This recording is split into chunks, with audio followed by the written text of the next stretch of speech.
I now give the floor to His Excellency Mr. Eli Cohen, Minister for Foreign Affairs of Israel.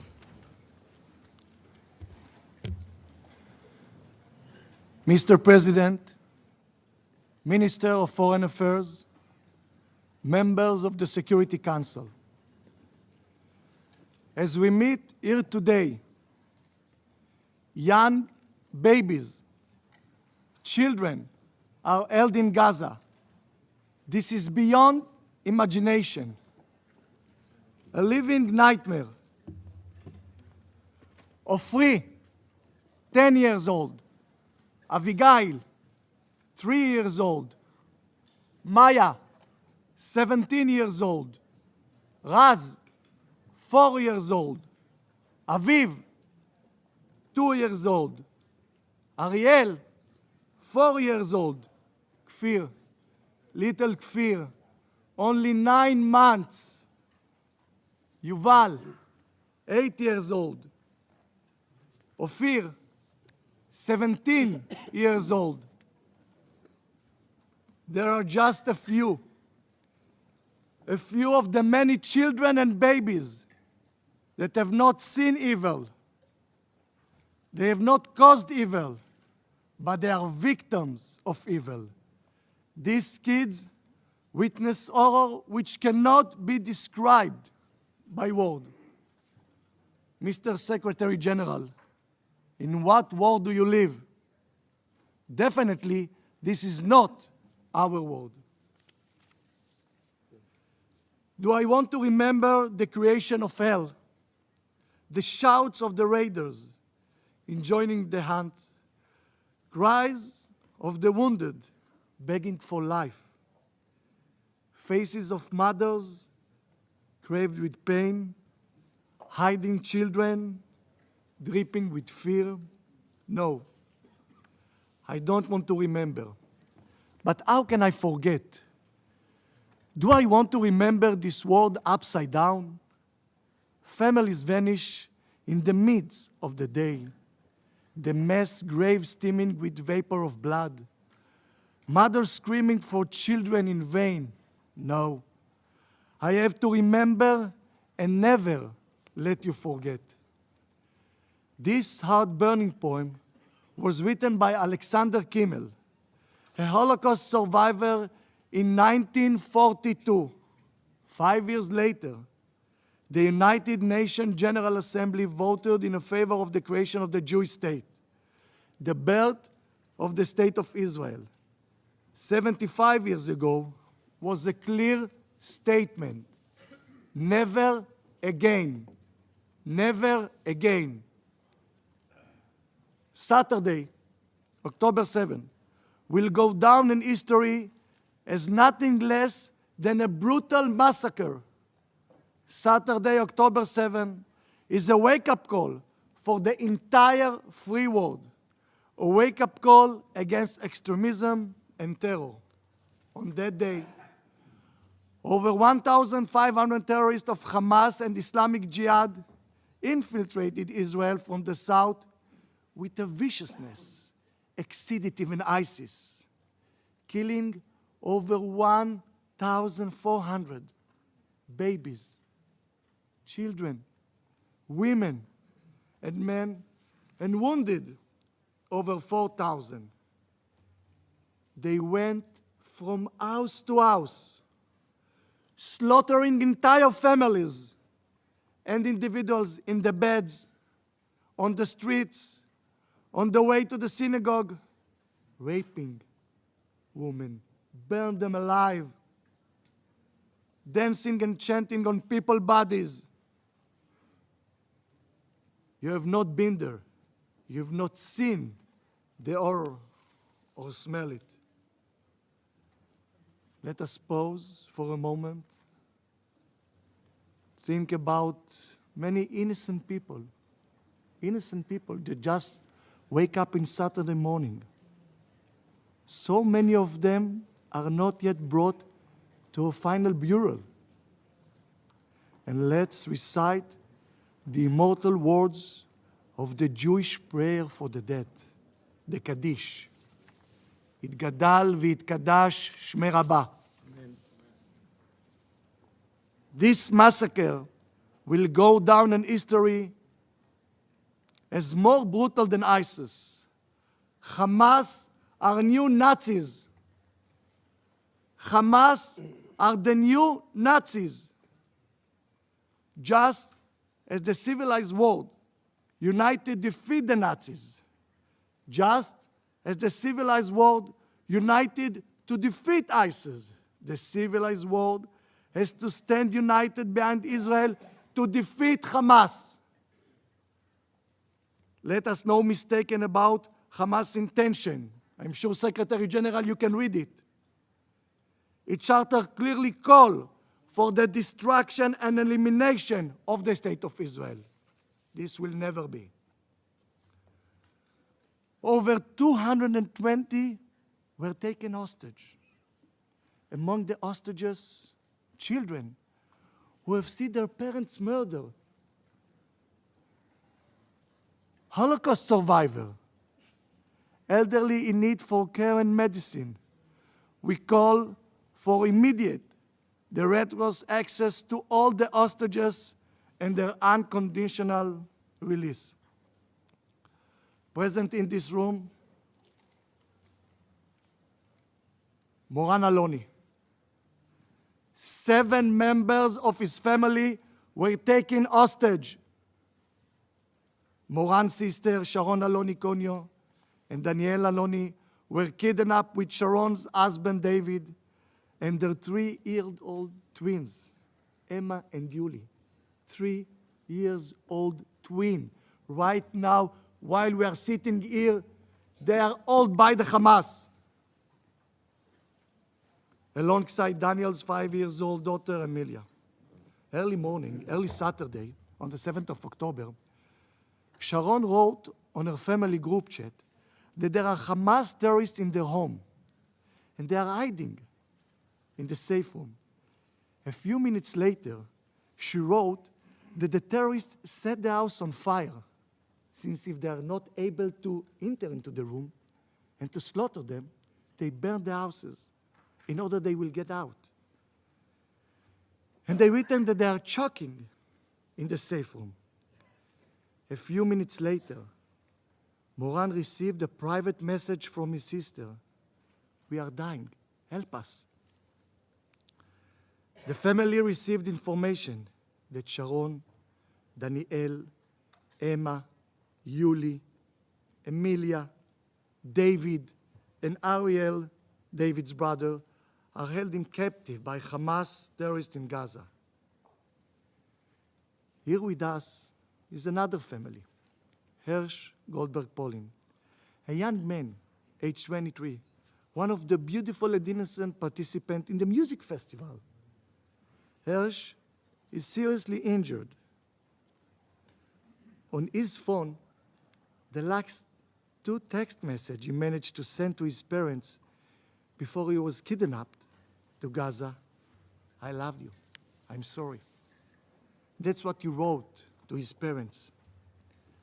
There are other family here with us today, the family of Itai Chen, Kit and Aviva Segal, Liad Benin, Idan Alexander, Omer Ventura,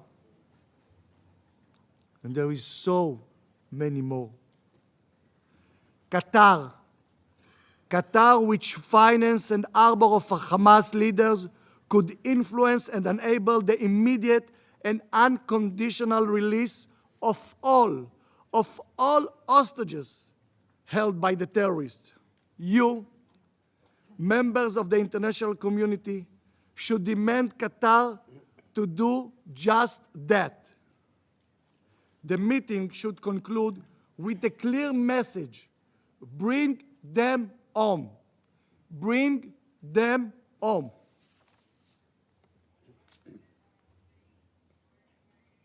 I would like to listen to this recording. طب انا قاعد اكلمك من جوا بسيم افتح الواتس تبعه قول له وين شوف كيف القتلى شوف كيف قتلت بيدي يابا ابنك قتل يهود هاي دخلوا بسيم يابا ربنا يحميك يا رب، ربنا يحميك يا رب، ربنا يحميك يا رب. كلمك من جوال يهودية قتلتها وقتلت جوزها.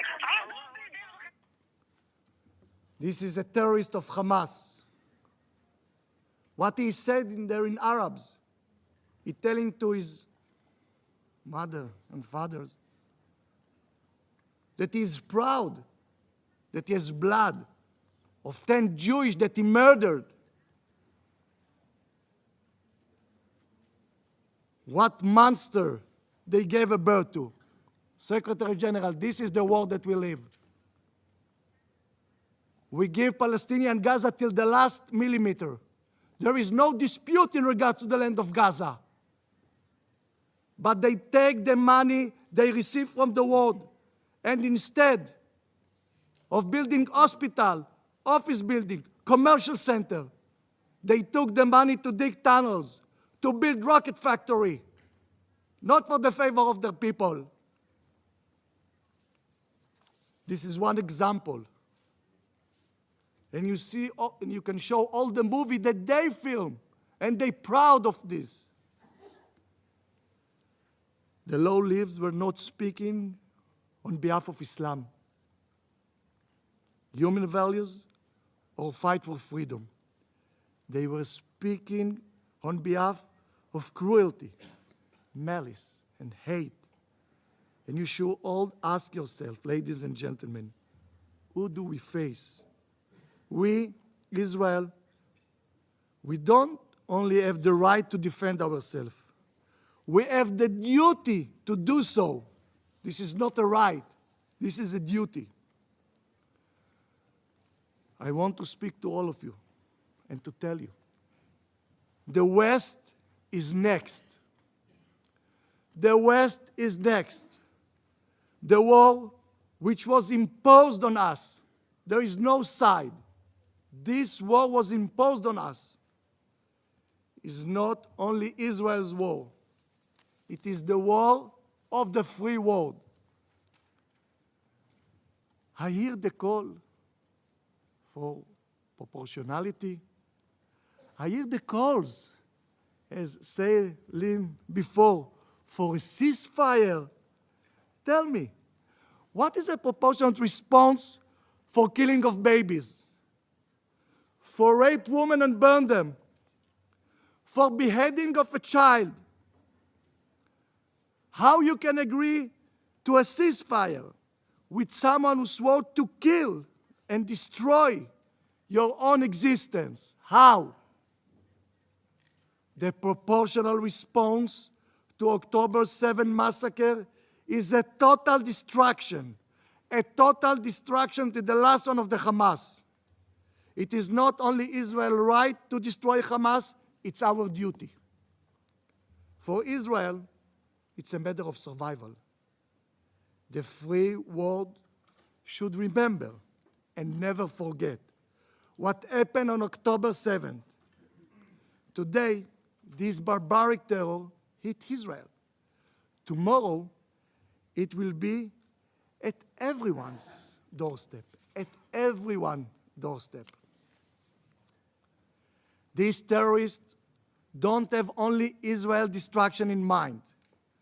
Their dream is the world. Read about it. Exactly like the Nazis. They say it. They are willing to expand. This war was imposed on us. We have not chosen this war, but have no doubt we are going to win it. We are going to win it because this war is for life. This war must be your war as well. As Iran's proxy, Hamas, has three objectives to its barbarous attack: the murder of Jews, the kidnapping of hostages, and derailing the expansion of peace, stability, and normalization in our region. United will and purpose like never before. Israel must now act in an unprecedented way to ensure Hamas objectives will never be met. will never be met. This is the 18th day since the beginning of this war. Through the last 18 days, our citizens were under heavily missile and rocket fire from Gaza, and not only from Gaza. There is a clear attempt on escalating and provoking a war on our northern border, where the Iran proxy Hezbollah is targeting our cities. The objective of Hamas, its patron, and collaborator is clear. They will not succeed. Not only from neighboring country, Israel is facing threat. Last week, cruise missiles were launched at Israel from Yemen. Have no illusion who is behind it and what is the reason. I'm telling to our Arab country and neighbor, we share the same threat of Iran and the terror organization. The same threat. I stand here in front of you saying loud and clear, this war will be won. And for the international community to understand who is under threat and who is the aggressor. Mr. President, colleagues, permanent representative, the world now is facing a clear choice of moral clarity. One can be either part of the civilized world or surrounded to the forces of evil and barbarism. Hamas savages and their friends. There is no middle ground, no room for moral ambiguity, no room for this. I want to thank all the government who's already designated Hamas as a terror organization, and I call others to do it immediately. I want to thank the United States, President Biden and Secretary Blinken for showing such a moral clarity, for standing with Israel in word and deed at this dark hour. Thank you. I also wish to thank the many other leaders from across the world who have come to stand with Israel in this difficult time. I would like to remind you, the Charter here of the United Nations, which you all signed, begins with this word: we, the people of the United Nations, determined to save succeeding generations from the scourge of war, which twice in our lifetime has brought untold sorrow to mankind. Today, after the most vicious and brutal terror attack in the modern history, if all nations do not stand decisively and clearly by the innocent orphans left alone in the world, by the kids that were slaughtered while dancing at sunrise, by the Holocaust survivors, murdered or kidnapped, stand by Israel on our mission to eliminate the monsters from the face of the earth. If all nations do not stand by the basic value of humanity described in the UN Charter, this will be the darkest hour of United Nations under you, Mr. Secretary. At this place, will have no moral justification to exist. At this difficult time for the people of Israel, we say loudly, we are strong. We will rebuild. We are determined and resolved to achieve our dream. to be a free nation in our land, the land of Zion and Jerusalem. Thank you.